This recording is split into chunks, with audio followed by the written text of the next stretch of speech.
Prime Minister Netanyahu, thank you for joining us. To begin, we want to focus on the recent developments surrounding the latest deal with Hamas. Now, the deal comes close to exactly 2 years since the Hamas attack on the 7th of October.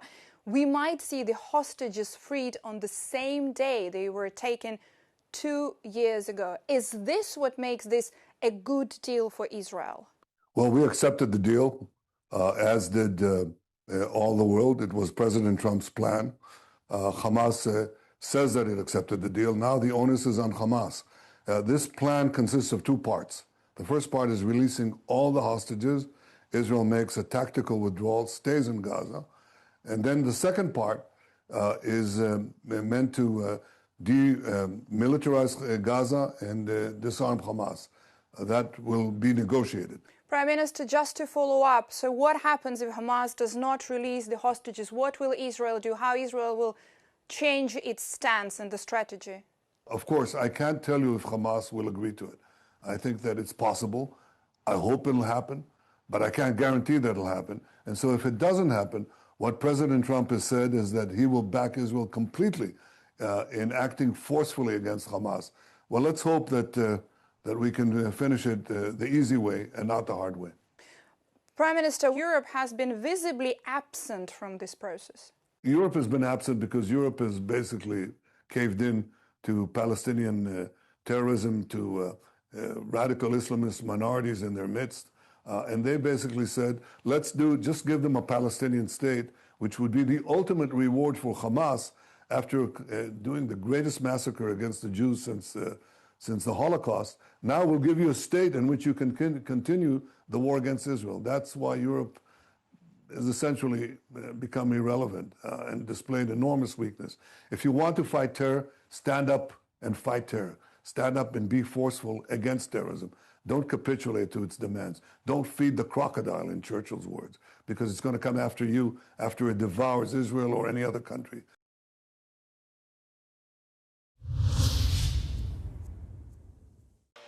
At least 5 people have been killed after Russia launched a large-scale combined missile and drone attack on Ukraine overnight into Sunday. Ukrainian President Volodymyr Zelensky said 9 regions were targeted, including Lviv, Zaporizhzhia and Odessa, with cruise, Kinzhal missiles and Shahed drones.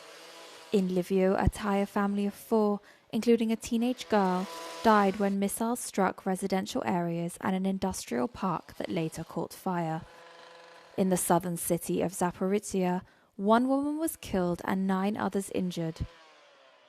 Local officials said the attack destroyed homes and left around 3,000 households without power. The assault came just a day after a deadly strike on a train station that left dozens injured. Kyiv called the attack savage and said it was designed to hit rescuers and civilians fleeing the scene. Russia has stepped up airstrikes on Ukraine's rail networks and energy grids ahead of winter, a tactic seen in previous years since Moscow's full-scale invasion began.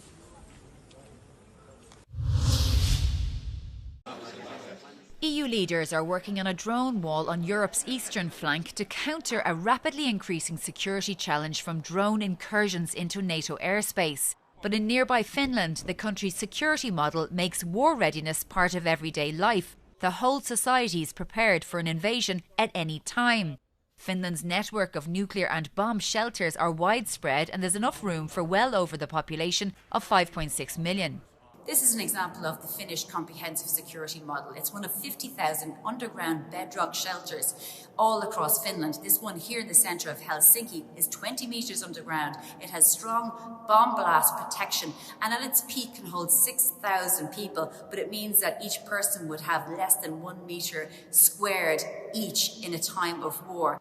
The policy has been baked into Finnish society for decades, not least because Finland has a 1,300-kilometre border with Russia, the largest in NATO territory, so they've always felt the need to remain on guard. But there is more appreciation for it since the Russian full-scale invasion of Ukraine. We have had this idea that we need to protect our citizens, we need to protect the civilians, which is within our DNA. So nothing has been changed on that point of view, but yes, the public interest on our civil defense system has been rocketing. While they're not needed as shelters, they double up as amenities for hockey games, car parks or playgrounds. In order to work, Finland's security model relies on everyone from private and public sector, NGOs, individuals. Also, every home in Finland is required to have food, fuel and water for each individual for 72 hours in case of attack. The Martha Association is an NGO which reaches out to assist communities, showing them how to survive in an emergency. We reach out to people, our own members and the larger audience in Finland, and we try to help everybody to take care of their own households in the best possible way, so that also in a situation of crisis they might be able to survive for the first 3 days and rely on themselves. Key to defence is the military. Young men do around 10 months of obligatory training at age 20. These conscripts say they'd consider returning to the army if Finland was at war, and might even consider taking part in a mission in Europe, including the coalition of the willing in Ukraine. If there was a new war, I'd probably think about it, like, at least. There might be a possibility that I would go, especially if it's something that, like, can help, like, keep up the peace here, like, keep up the peace of our people and the people of, like, other NATO countries.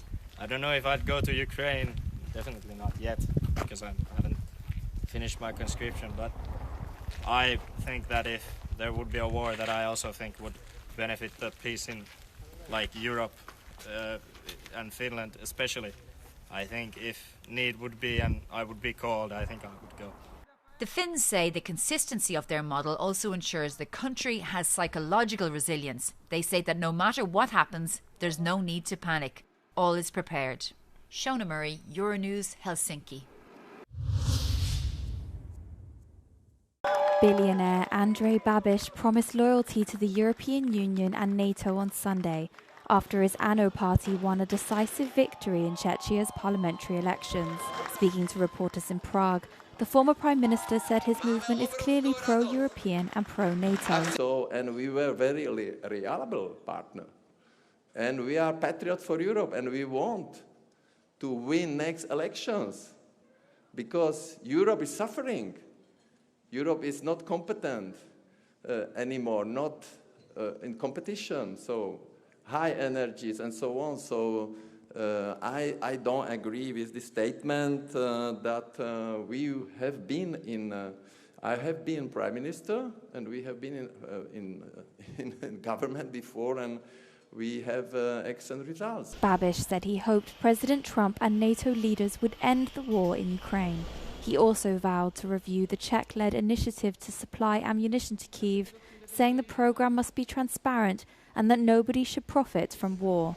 President Petr Pavel, who will appoint the next Prime Minister, said maintaining a strong pro-EU and pro-NATO stance would be crucial when forming a new government. Babiš's ANO party won about 35% of the vote on Saturday, ahead of Prime Minister Petr Fiala's pro-Western coalition. With the need for natural food products constantly increasing, some Athenians decided to take matters into their own hands and in an original way, by taking care of beehives on the rooftops of apartment buildings in the center of Athens. Nikos Chatsilias spends his days taking care of bee colonies that are voluntarily hosted by residents on their roofs, and it all started with a test. Πήραμε 2 μελίσια στο σπίτι που χρειαζόντουσαν λίγο παραπάνω φροντίδα και ήθελα να δοκιμάσω λίγο πώς είναι η αστική μελισσοκομεία. Είδα ότι πάει πάρα πολύ καλά για τα μελίσια.